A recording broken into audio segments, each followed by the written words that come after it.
Oke, ini ada error nih. Saya harus bolak-balik scan barcode nih ketika saya ini kan. Oke, coba. Oke. Jadi cepat usang ini barcode-nya.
Oke, baik ya.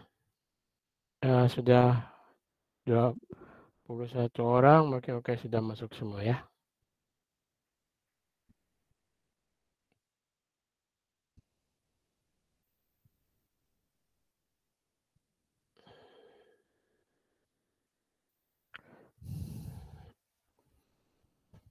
Oke, baik, cek sound.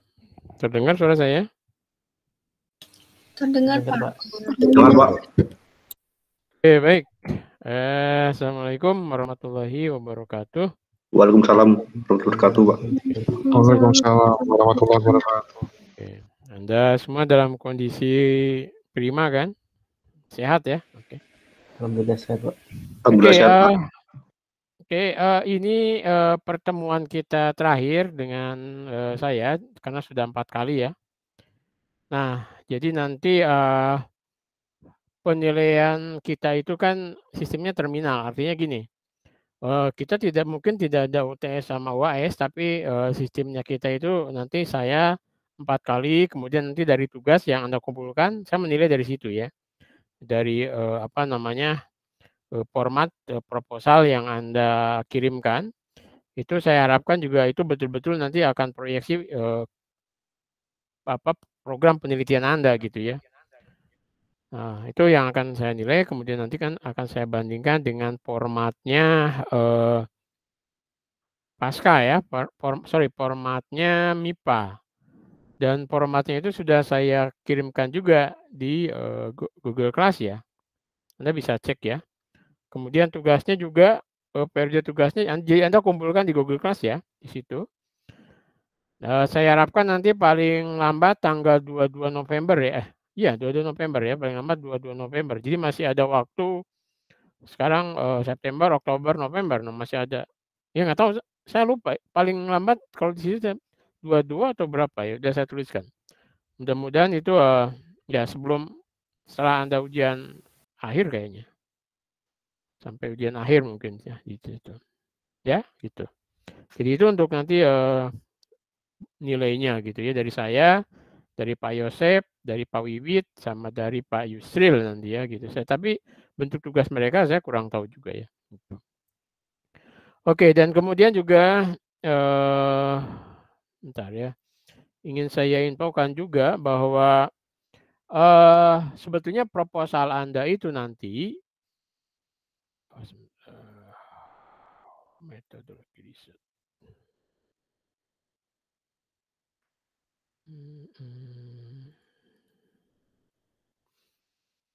Proposal Anda itu nanti itu juga bisa dipakai untuk membantu dosen yang akan mengajukan karena begini, setiap tahun itu sebetulnya kita PTNBH itu mendapat ada jatah grant ya untuk penelitian apa itu namanya? Jadi untuk publikasi ya, penelitian publikasi. Jadi kalau misalnya kayak saya mempunyai pembimbing S2 atau S1 juga boleh, S3 begitu. Itu ada yang namanya proposal, saya lupa. Sebentar saya coba lihat dulu ya. Nama proposalnya saya lupa. Sini ada nggak ya? Nah, itu tuh proposal itu terkait ini untuk publikasi ya gitu. Bentar, saya lihat di sini skemanya. Skema penelitian pasca disertasi doktor. Nah, sebetulnya untuk disertasi doktor juga ada skemanya. Penelitian skema disertasi doktor. Oke, saya sambil ini ya, sambil menunjukkan ke Anda ya. Kalau Anda baca di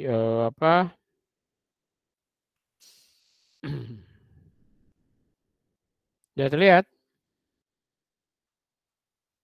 Ini buku panduan, sudah terlihat ya? Panduan Terlihat, Pak. penelitian dan pengabdian kepada masyarakat edisi 13 ya, tahun 2020.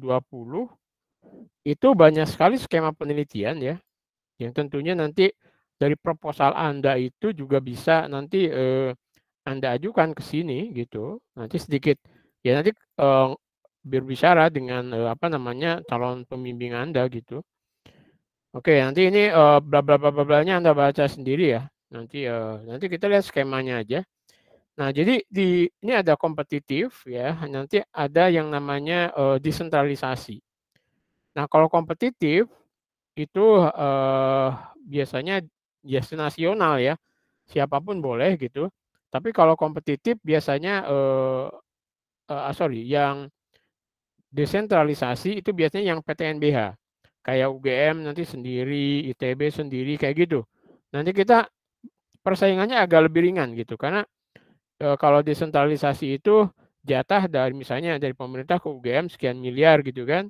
Nah, kita semua dosen UGM itu boleh mengajukan kan gitu. Nah, di situ itu juga Anda bisa nanti dengan dosen pembimbingnya itu mengajukan proposal. Misalnya namanya proposal peningkatan publikasi bimbingan ya kalau nggak salah. Nanti ada tiap tahun ada kok itu. Nah, itu dana itu bisa Anda pakai untuk kegiatan seminar dan publikasi ya. Sehingga nanti Anda tidak mengeluarkan uang sendiri atau pembimbing sendiri dari uang pembimbingnya. Nah, sehingga nanti Anda aktif untuk ikut membantu pembimbingnya karena pembimbingnya itu kan kadang-kadang itu dia udah nggak ada waktu lagi gitu loh untuk bikin ini karena dia juga punya proyek. Contoh misalnya saya juga punya proyek misalnya PT-UPT. Saya kan juga harus bikin laporan dan sebagainya. Belum kita mengajar, belum program yang lain, misalnya data sharing dan sebagainya. Sehingga di kepala ini sudah pusing juga gitu. Nah, kalau contoh misalnya sekarang ada yang namanya postdoc ya. Ada tawaran dari pusat itu ada hibah program postdoktoral. Nah, ini sekarang itu saya tawarkan ke mahasiswa alumni doktor kita gitu, itu kita tawarkan gitu, silakan Anda yang tertarik nggak? Misalnya ya tidak banyak sih 50 juta ya selama 3 bulan. Nah 50 juta itu bisa digunakan untuk apa? Itu untuk publikasi gitu.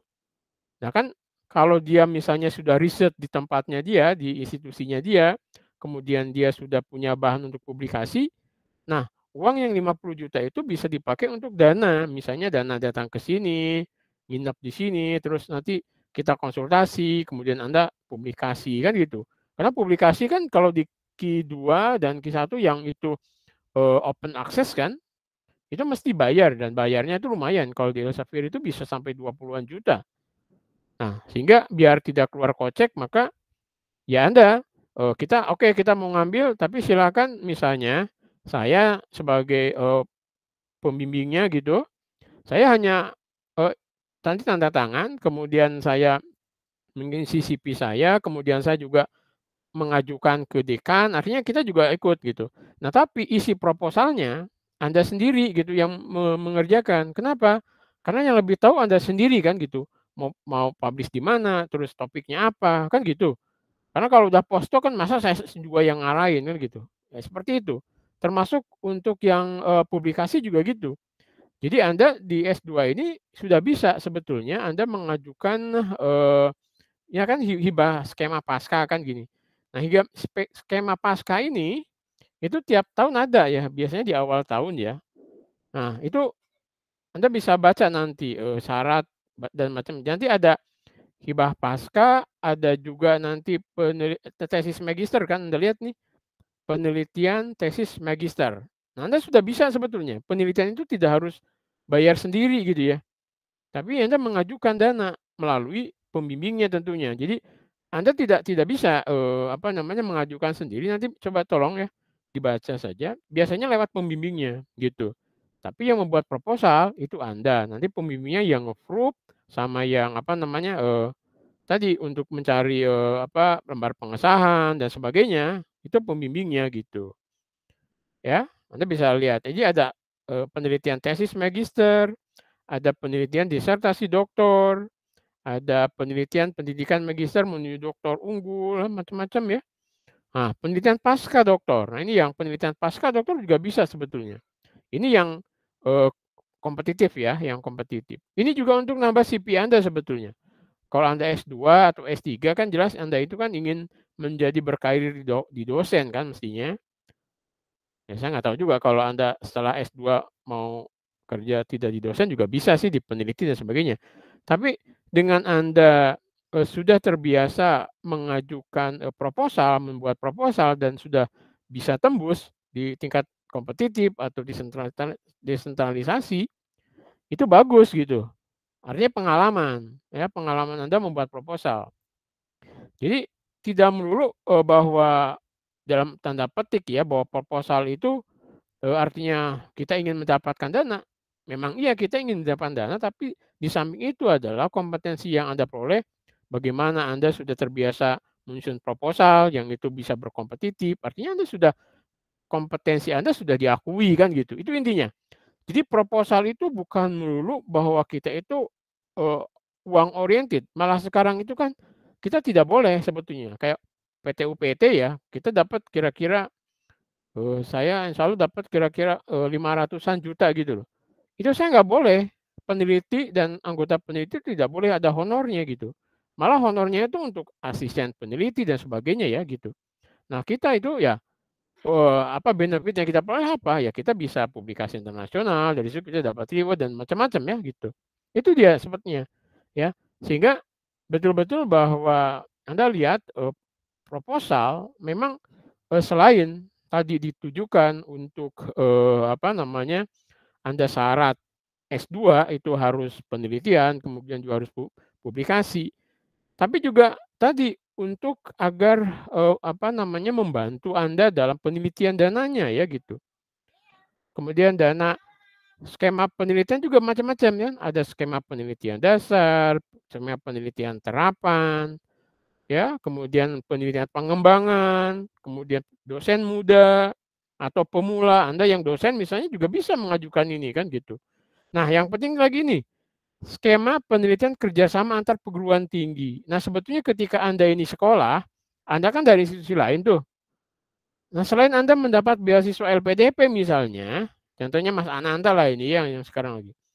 Itu biar dan LPDP-nya bisa untuk ya keluarga atau apalah gitu, Anda juga bisa mengajukan ini penelitian ini ya kerjasama gitu, kerjasama antar perguruan tingginya, nah, kan bisa. Kemudian ada penelitian pasca sarjana, ya sini ada mulai dari tesis magister, disertasi doktor ya gitu. Nah atau yang ini yang yang desentralisasi. Kalau ini tingkatnya kan kalau UGM dan sebagainya ya. Ini ada penelitian dasar, ini kan teori nih, penelitian dasar unggulan perguruan tinggi. Misalnya kalau yang tertarik ke teori kan, kita bisa di sini nih bergeraknya.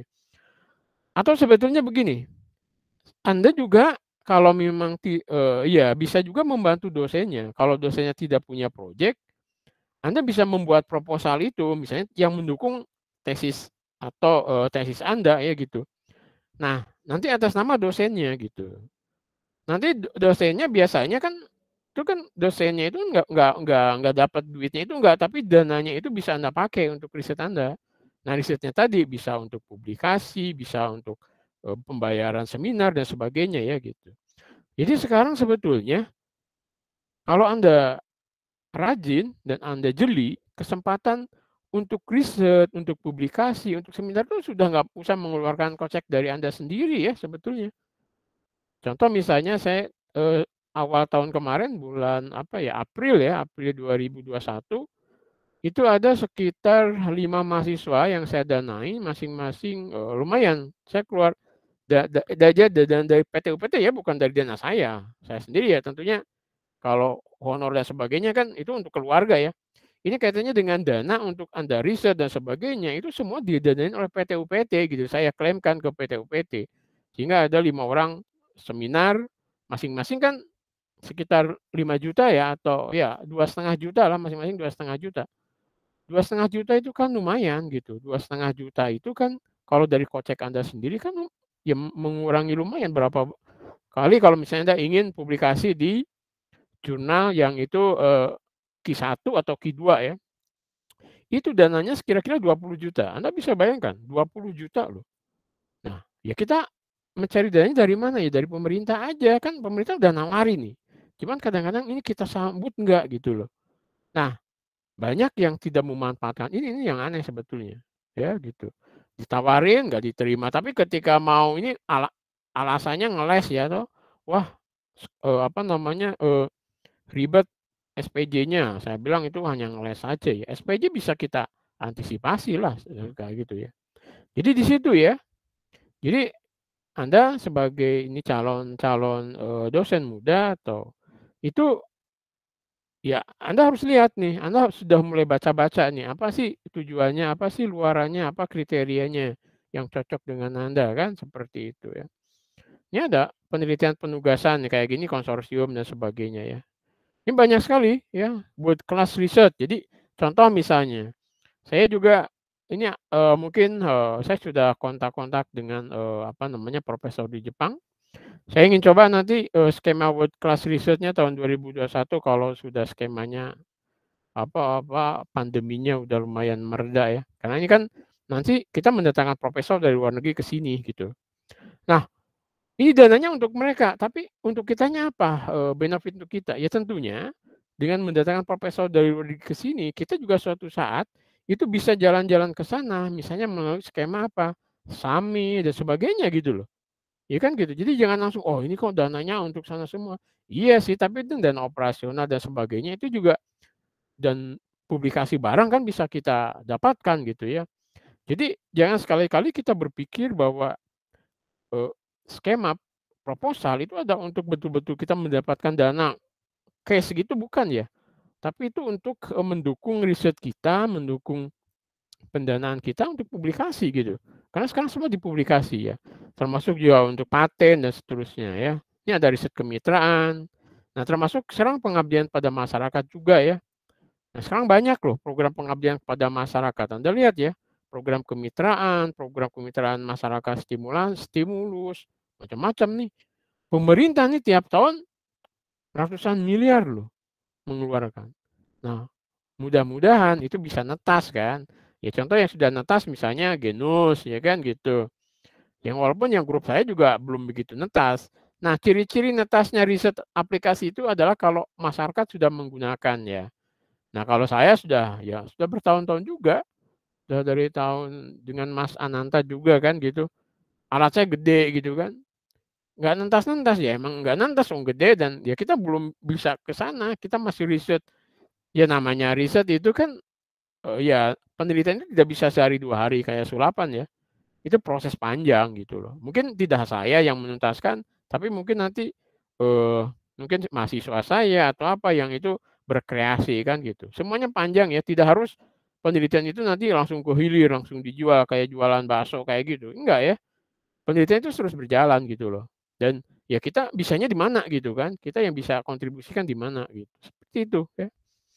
Ya banyak nih ya, jadi silakan nanti kalau Anda bisa Anda search sih di internet ya sekarang, jadi Panduan Penelitian Pengabdian edisi ke-13 ya.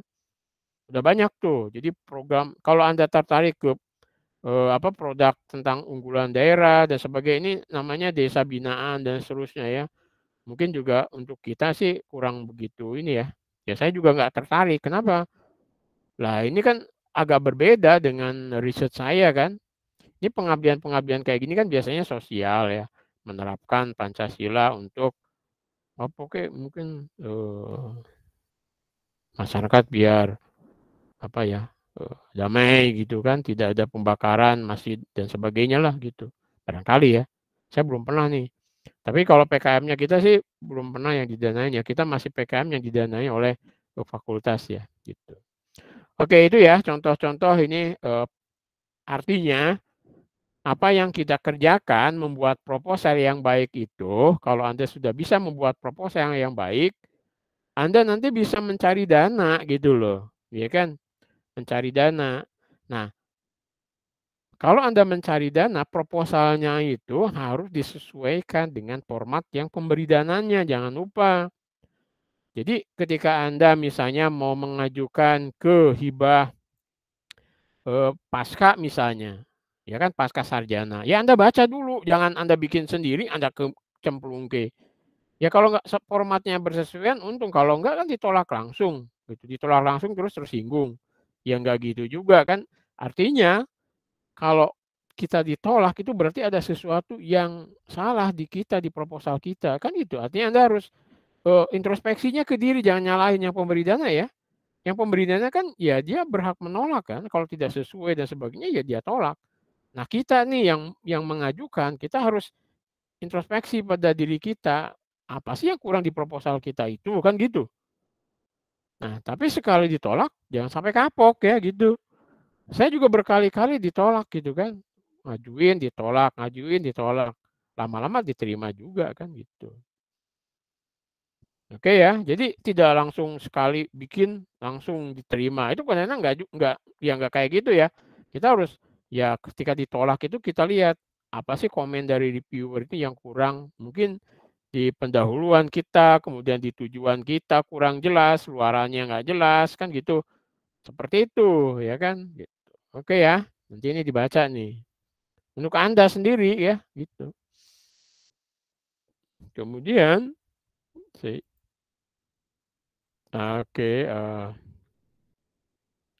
kemarin menjanjikan Anda, ini yang panduan template. Nah, ini yang template yang di sini ya, template panduan penulisan nih. Penulisan sudah saya upload di Google Class ya. Jadi kalau Anda baca, dan sebetulnya ketika Anda bikin proposal, baik itu proposal doktor maupun proposal tesis gitu, itu semua sudah ada di sini loh aduannya, mulai dari formatnya, ya kan, sampul luarnya. Cuman tapi kemudian kadang-kadang kita atau teman-teman itu melihat yang sudah ada gitu ya, nggak melihat ini, nggak melihat panduan ini. Ya kalau dulu termasuk saya juga ya. Jadi kita melihat yang sudah ada gitu loh. Padahal sebetulnya Anda lihat ini gitu loh. Ya kan ini misalnya sistem tugas akhir ya. Tugas akhir itu kan ya bisa S2, bisa S3 kan. Nanti Anda baca ini ada penulisannya juga kan. Nah, di sini kan ada mulai dari latar belakang dan masalah, tujuan dan manfaat, tinjauan pustaka, metodologi, sistematika penulisan, landasan teori, penelitian, hasil dan penelitian, kesimpulan. Ini semua sudah ada gitu. Jangan sampai Anda formatnya yang lain ya gitu. Misalnya ada juga bukan tinjauan pustaka tapi tinjauan teoritik atau apa gitu pernah gitu ya. Ya ikutin yang ada gitu loh. Kan Anda sudah punya nih. Kalau sebetulnya template juga sudah ada. Kalau Anda lihat ya di ininya template-nya juga sudah ada. Kalau yang terutama yang pakai ini LaTeX ya. Nah, template-nya ada di LaTeX. Tapi kalau pakai Word, Anda ikutin aja sistemnya seperti ini kan. Sampul luar, halaman, judul. Itu kan ada fontnya apa gitu tuh ada ya gitu. terus moto juga, prakata, daftar isi, sampai abstrak. Itu jelas gitu, abstrak itu apa saja, kemudian di situ, sampai kan sebetulnya font-nya, kemudian paragrafnya itu juga diatur loh. Nah itu harusnya ikut itu gitu, ya kan? Kemudian latar belakang itu isinya apa saja. Nah ini Anda baca, kemudian tujuan dan manfaat penelitian itu seperti apa, tinjauan pustaka, ya kan? Itu ada semua. Nah ini di bagian ini jadi bagian awal, bagian utama ya di sini. Kemudian nanti ada bagian akhir kan. Kemudian nanti juga ada urutan penyajian penulisan, penelitian eksperimental dan sebagainya. Itu bisa Anda lihat ya. Kemudian termasuk ini lihat pedoman penulisannya ya. Ini juga ada jenis huruf, jenis baris, batas tepi, pengisian ruangan, alinea baru, bilangan satuan dan macam-macam. Ya. Kemudian ada penormalan halaman, penormalan bab, subbab itu ada ya. Kalau bab misalnya kan tulisannya semua besar. Kalau subbab itu awalnya itu besar, kecil. Kemudian subbab awalnya besar, semua kecil semua gitu. Jadi semua diatur ya, gitu. Semua diatur kan gitu. Kemudian penulisan tanggal, penulisnya 2 orang gimana ini studi pustaka contohnya ya ada juga. Dan sekarang kan kalau citasi pustaka sekarang Anda bisa pakai EndNote atau apa namanya Zotero atau pakai Mendeley ya kan gitu. Anda harus tahu tuh kan. Kemudian juga ini citasi pustaka. Kemudian juga penyajian tabel dan gambar. Anda lihat juga daftar pustaka dan sebagainya ya. Pustaka dalam bentuk buku bagaimana, dalam artikel bagaimana gitu. Nah ini harus juga dilihat ya, bentuk artikel gambar. Artinya ada di aturannya. Itu. Jadi nama penulis lebih dari 1 kata dan sebagainya. Ini ada semua. Nah ini kemudian juga lampirannya itu juga ada. Jadi ya tolong itu dibaca. Cuman 42 halaman ya. 42 halaman kayaknya sehari selesai deh gitu. Jadi baca tuh kan.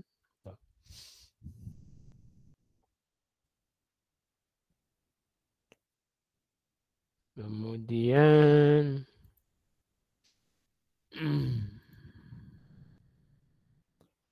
nah, ini ada contoh proposal ya. Contoh proposal yang ini yang Siska ini tahun 2017 ya.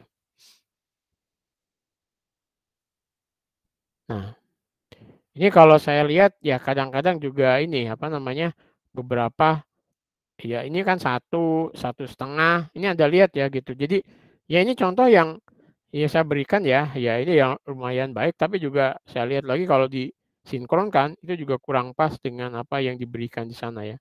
Anda harus juga ini pembimbingnya saya juga Siska tahun 2017 itu.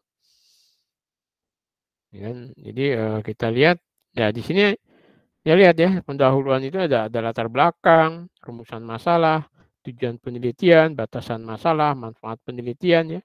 Kemudian ada tinjauan pustaka ya di bab 2. Nah, tinjauan pustaka itu bukan teori, tapi itu adalah tinjauan dari hasil-hasil riset yang itu berkaitan atau mendasari riset kita atau proposal kita ini kan gitu, proposal kita ini gitu. Jadi didasari ini si A sudah melakukan ini, si B sudah melakukan ini, akan tetapi misalnya ini kita mengajukan hal yang baru dalam hal gini karena misalnya dari si A si B ini kurang ini kan gitu ada di situ kan di situ nih. Jadi tinjauan pustaka itu biasanya di alinea terakhir itu adalah ada hal yang kita tonjolkan kebaruan kita itu di mana gitu. Ya. Kemudian nanti landasan teori ya tentunya landasan teori adalah landasan atau teori yang melandasi hal riset kita gitu. Kalau riset kita misalnya kalau ini terkait dengan foto akustik laser CO2, ya mestinya di situ ada teori tentang laser CO2 ya kan. Kemudian dia tentang spektroskopi foto akustik laser CO2, ya berarti juga bahas tentang spektroskopi foto akustik itu seperti apa dan sebagainya kan. Nah, kemudian dia juga dikaitkan dengan diabetes aplikasinya. Maka disinggung juga terkait dengan diabetes ya kan. Terus juga kalau perlu Diabetes itu gasnya apa nih? Acetone. Nah, berarti ya kita bahas juga tentang gas acetone-nya. Sehingga jadi semua landasan teori itu adalah hal yang melandasi apa yang mau kita kerjakan di eksperimen. Kan pengennya gitu. Jangan sampai misalnya teorinya berbeda dengan yang mau contoh misalnya landasan teori tentang spektroskopi atau gas. Anda di situ ada bahas getaran, gelombang, kemudian di situ bahas hukum Newton. Bukan asal penuh, kan nggak nyambung juga. Walaupun memang mendasari, misalnya tentang teori kinetik gas, iya sih mendasari. Cuman ya terlalu jauh kan gitu. Toh kita hanya yang kita butuhkan nih teori tentang laser, sehingga ketika kita eksperimen, kita tahu betul tuh kan, oke kita mau eksperimen tentang laser CO2. Nah, maka ada teori laser CO2, misalnya Witteman dan sebagainya kan. Sehingga ketika kita bereksperimen itu, kita tahu betul gitu loh, proses fisika di dalam laser di dalam resonator itu apa gitu. Bisa kita bayangkan gitu. Oh, di situ kan misalnya di laser CO2 kan, di situ ada gasnya misalnya kan ada gas helium, ada gas nitrogen, ada gas CO2-nya kan gitu. Oh, helium itu di teori fungsinya untuk apa sih? Oh, itu untuk menurunkan secara cepat dari aras misalnya aras Fermi ke bawah misalnya. Sehingga kita bisa membayangkan. Sehingga ketika kita bereksperimen, oh kita kasih gas heliumnya terlalu banyak. Ya maka dia akan cepat turun kan? Apa yang terjadi kalau cepat turun? Nanti lensing lasernya akan mati. Kenapa? Ya dia tidak ada yang diangkat ke atas, semua diturunin gitu kan. Ada ke atas sudah diturunkan lagi, ke atas sudah diturunkan. Sehingga dia tidak lensing, mati lasernya. Kan gitu. Oke, lasernya mati karena heliumnya terlalu banyak. Anda sedikitkan kan, sedikitkan. Kalau disedikitkan lumayan, lasernya hidup lagi gitu. Wah, tapi kok belum gede ya, misalnya dayanya. Maka di situ, oh oke mungkin kurang CO2-nya. Anda tambahlah CO2-nya. Karena misalnya heliumnya terlalu banyak, sehingga kan yang lensing dikit. Sehingga di situ resonatornya kan dikit juga. Tambah CO2-nya. Dengan CO2-nya banyak kan berarti banyak juga tuh yang lensing kan. Oh tambah gede. Tapi kok dengan ini belum maksimum juga. Tambah nitrogen. Nitrogen fungsinya apa sih? Oh nitrogen itu fungsinya untuk membentur si CO2 dari ground state kan gitu. Teorinya kan gitu. Maka Anda tambahlah nitrogen. Oke, benturan, sehingga cepat banget. Nitrogennya Anda tambah banyak banget. Apa yang terjadi? Nggak lensing juga. Kenapa? Nitrogen yang ditumbuhkannya malah nitrogen sendiri, karena nitrogennya lebih banyak daripada CO2-nya kan misalnya. Dia tumbuhkan sendiri kan. Wah, kalau tumbuhkan sendiri, ya yang si helium kan untuk mengangkat CO2, kalau laser CO2 kan. Malah nitrogen tumbuhkan sendiri. Ya nggak lensing juga gitu. Oke, Anda sedikitkan. Jadi seperti itu. Sehingga Anda memahami betul. Tapi juga di laser itu Anda harus tahu juga optiknya kan gitu. Oh, ini optiknya didinginkan dengan air ya, dengan air. Ketika, kok nggak lensing? Ternyata airnya mati kan gitu. Kemudian juga outcoupling mirror-nya nggak pas. Wah, itu kalau Mas Ananta tuh juga sudah saya ajak untuk berpetualang dulu ya. Bagaimana effort-nya harus tinggi untuk menghidupkan laser CO2 ya gitu. Kadang-kadang kita sujud syukur ketika nemu ya. Weh, lasernya hidup, wah itu paling bahagia sekali. Wah, kalah dengan kalau dikasih uang sama Jokowi ya. Wah, seneng banget gitu loh. Seolah kayak menemukan sesuatu banget gitu. Ya karena kita berkali-kali ya, kan banyak variabel nih untuk menghidupkan laser CO2 itu. Ada gasnya, itu gasnya ada 3 ya. Kalau salah satu aja nggak hidup juga. Jadi 3 variabel kan tekanan gas 3 macam. Kemudian listriknya, voltage-nya, high voltage-nya kalau nggak pas juga nggak hidup. Oke, 4. Kemudian apa? Resonator.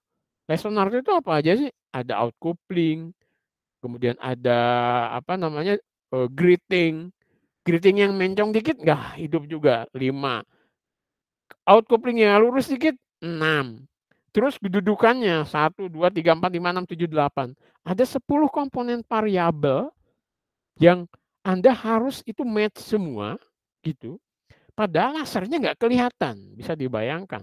Jadi Anda mau mengoptimasi hantu kan gitu. Nggak kelihatan toh gitu. Bisa dibayangkan, sehingga ketika nemu itu, Anda sudah expert betul dan itu tidak bisa dibangun sehari 2 hari, tanya Mas Ananta tuh, ya kan. Sehingga, sekarang ini laser CO2-nya, fotoakustiknya itu sekarang lagi istirahat. Bukan mati sih sebetulnya, istirahat, gasnya full. Cuman memang lagi istirahat, kenapa? Saya nggak tahu juga. Ya karena saya juga waktu itu masih sibuk ya. Nah sekarang sebenarnya kalau mau ada yang mau, bisa juga sih dijalankan. Cuman saya nggak bisa menjanjikan itu bisa hidup dalam waktu cepat ya. Karena harus dari awal lagi, kita gali lagi dan sebagainya. Nah kalau dalam masa pandemi ini agak repot. Karena itu eksperimennya itu tidak bisa Anda sejam 2 jam kalau di laser CO2 ya. Kita eksperimennya itu nginep. Saya dulu waktu S2, S3 itu bisa sampai pulang, jadi mulai itu jam 7 pagi, selesai itu jam 3 malam, malah kadang-kadang kebablasan ya kan gitu. Eksperimennya gitu, tidak hanya waktu di sini ya, waktu di luar negeri juga gitu. Kita eksperimen laser itu nggak bisa cuma 2 jam matikan, besok 2 jam lagi, ya alamat 2 tahun nggak selesai kayak gitu ya. Jadi ya kita benar-benar harus, kerja keras di situ kan. Anda bayangkan 10 komponen itu harus hati-hati betul kan di situ. Tapi kalau sudah berhasil dapat, kebahagiaannya nggak akan bisa dibagi ke yang lain ya. Anda sendiri yang bahagia kan gitu. Nah, ini terkait dengan ini ya, terus aplikasinya sih banyak ya. Mulai dari, gas embus lah, kemudian, misalnya tentang emisi gas dari buah-buahan dan sebagainya ya gitu. Oke, itu tentang landasan teori. Jadi betul-betul landasan teori itu adalah teori yang mendasari eksperimen Anda gitu loh. Jangan sampai semua dimasukin. Mulai dari teori Newton, teori kuantum, wah macam-macam, malah itu menunjukkan bahwa Anda emang nggak ngerti nih apa yang mau dikerjain kan gitu. Nah, kemudian metode penelitian. Nah, di metode penelitian ini ya kan gitu, ini memang nanti ada, Anda lihat ya, ini juga, nanti sih ada jenis penelitiannya, ada waktunya, ada subjek, bahan penelitian, alat, langkah penelitian ya, jadwal penelitian, ini penting ya. Dan yang penting lagi sebetulnya di sini, ini adalah ajang sebetulnya Anda menuliskan apa yang Anda kerjakan sebetulnya. Jadi bagusnya metode penelitian adalah ketika orang lain bisa meniru apa yang Anda kerjakan sebetulnya. Jadi kalau detail gitu, itu bagus banget di metode penelitian, ya kan gitu. Jadi metode penelitian itu betul-betul kalau ada orang yang mau meniru eksperimen Anda, itu bisa gitu loh. Dan Anda jangan pelit di sini ya.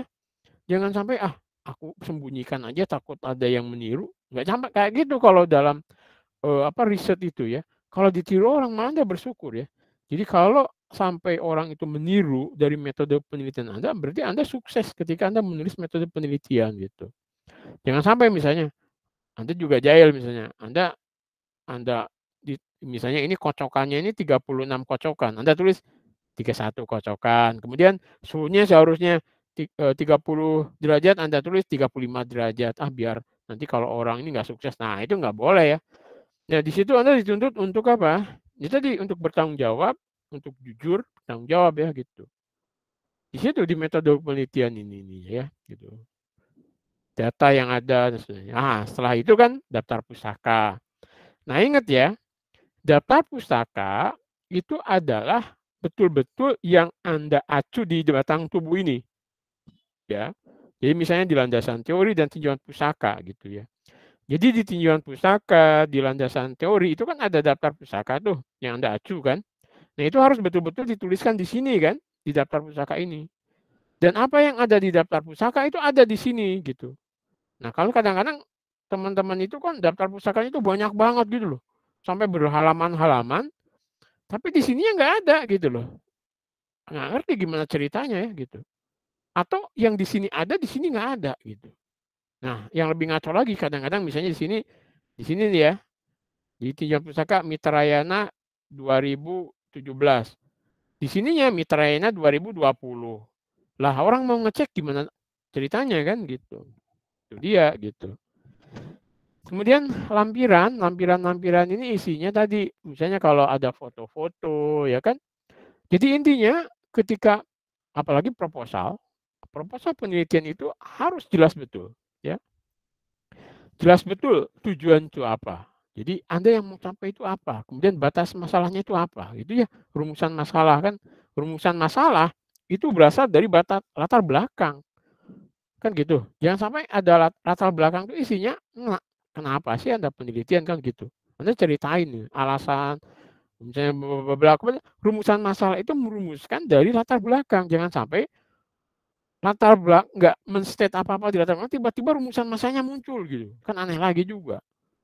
Jadi rumusan masalah itu mesti muncul dari latar belakang masalah, kan gitu. Nah, dari rumusan masalah, ya nanti ada tujuan dan ada batasan masalah. Batasan masalah di sini adalah Anda membatasi area untuk risetnya Anda, kan gitu. Atau beberapa misalnya contoh lah, misalnya di batasan masalah Anda ketika kita mengukur akustik bahan, Anda misalnya mengatakan bahwa oke, karena kondisi ruangan itu sudah tertutup rapi dengan seal yang bagus, maka batasannya akustik dari gangguan dari luar kita anggap kecil sehingga tidak diperhitungkan. Kemudian karena bahan yang kita teliti itu adalah material kecil sehingga gaya gravitasi juga tidak diperhitungkan, kan gitu. Dan sebagainya lah gitu. Itu batasan-batasan masalah. Kemudian tentunya manfaat penelitian juga begitu. Manfaatnya itu bisa manfaat langsung dan tidak langsung kan nanti. Bla lah di situ kan ditulis gitu. Ya. Nah, ini nanti Anda bisa baca deh. Itu yang oke nanti saya upload juga deh di apa namanya di Google Class ya contohnya ini. Ya nanti contoh ini juga belum tentu baik ya. Nanti Anda bandingkan deh dengan yang nah bandingannya yang baik itu apa? Yang mengikuti patokannya itu ya, patokan dari MIPA-nya itu. Itu yang baik ya. Kalau kurang baik jangan ditiru mestinya ya gitu. Itu terus ini punyanya Mahendra nih. Jadi ini punyanya Siska. Ini Mahendra lulus tahun 2021 kemarin ya gitu. Ini 2021. Iya, 2021. Tentang karakteristik kinerja sistem pencitraan fotoakustik berbasis cahaya tampak. Nah, kalau ini sih sebetulnya lasernya on off ya, lasernya hidup. Cuman teknologinya di mana nih kreasinya? Itu Anda membuat software untuk imagingnya, kemudian bagaimana cara ya membangun sistem ya dengan apa itu namanya Raspberry Pi, kemudian bagaimana memodulasi cahaya tampaknya itu kan gitu. Kemudian bagaimana citra Phantom-nya tadi ya, kontras pewarna sintetiknya. Idenya dari mana nih? Tentunya dari baca paper ya kan. Dari paper yang ada, ini idenya bukan dari Gua Hero ya. Jangan sampai ide proposal itu Anda merenung di Gua Hero atau di Gua itu kalau sekarang di Gua di patung ular ya. Tapi di perpustakaan Anda baca, kalau sekarang di internet lewat Google atau Google Scholar ya. Jadi Anda sekarang diamnya ketika akan itu Gua Hero-nya itu internet gitu loh di Google Classroom apa namanya di Google Scholar atau di apa namanya itu ya banyak lah di internet lah gitu atau di Google juga boleh deh di situ sehingga Anda ketikkan Anda cari masalahnya kan begitu ya gitu jadi tidak lagi ya atau tadi langsung nemuin dosennya tanya punya problem nggak Pak? Oh banyak masalah saya Anda menyelesaikan misalnya gitu malah masalah keuangan repot ya. Ini masalah tentang ini ya, tentang penelitian gitu. Oke. Nah, ini si Mahendra tuh lumayan bagus risetnya dia ya. Sekarang dia lagi ngajuin LPDP, mudah-mudahan sukses juga. Risetnya juga dia serius kemarin ya. Ya, tulisannya juga lumayan dia dan nah, yang penting lagi juga jangan terlalu banyak salah ketik ya. Jadi misalnya mendapat misalnya cahaya cas ya gitu repot tuh ya kalau salah ketik banyak kayak gitu itu artinya Anda tidak teliti. Ingat bahwa kalimat itu menunjukkan kompetensi Anda. Anda ceroboh berarti memang Anda memang ceroboh ya. Nah, itu harus diperhatikan tuh jangan terlalu ceroboh. Ceroboh boleh sih, tapi jangan terlalu ceroboh gitu loh. Dibaca ulang kan gitu. Jangan sampai salah ketik atau typo itu loh.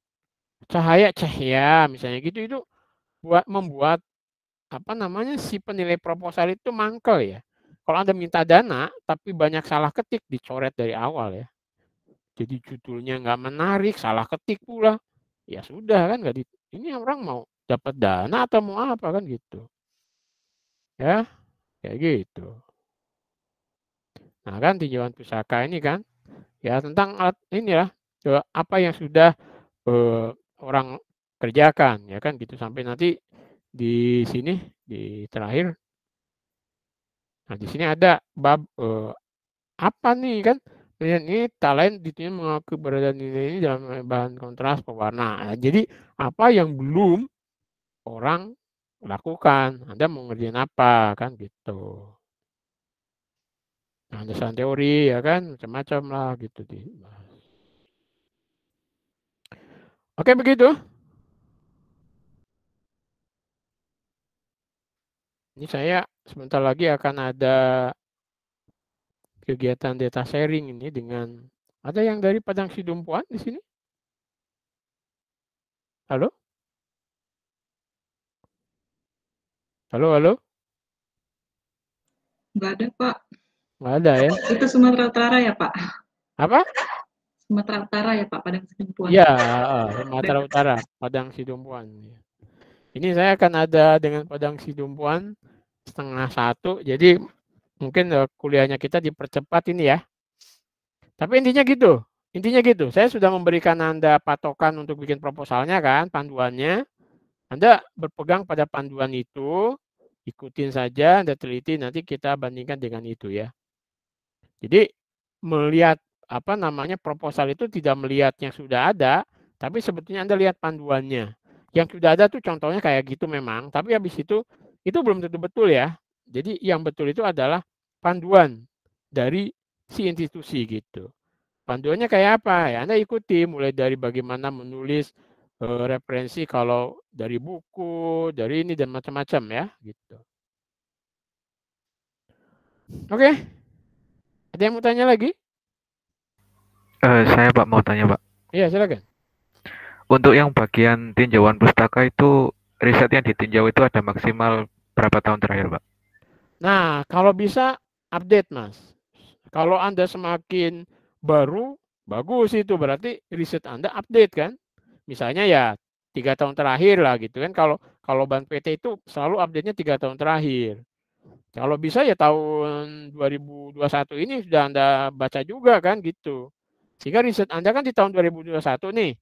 Jangan sampai Anda merujuk ke, ya bisa juga merujuk ke tahun sebelum Masehi kan, tapi kan lucu kan gitu. Ya update, artinya tinjauan pustaka itu sebetulnya menunjukkan bahwa Anda update terhadap literatur. Sehingga riset Anda ini update gitu, bukan riset tahun sebelum Masehi kan. Gitu. Zamannya Masehi kan zamannya wah nggak jelas kan gitu, masih Anda rujuk. Enggak ya misalnya tahun 2021, 2020 kayak gitu Mas. Kalau bisa ya, kalau saya saran sih 2 tahun terakhir ya. Kan mesti risetnya berkembang dong. Apalagi eksperimen. Baik Pak, terima kasih Pak. Oke, ya.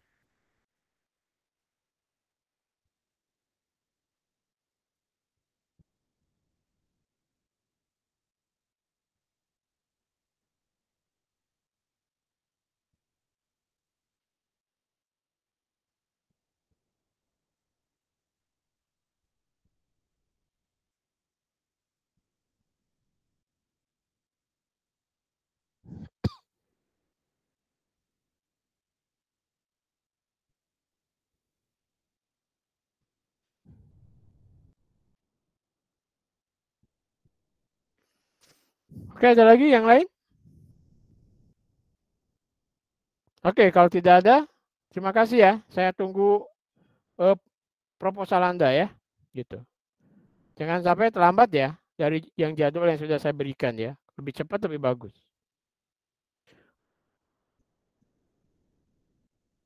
Baik, Pak. Baik, Pak. Baik, Pak. Baik, Pak.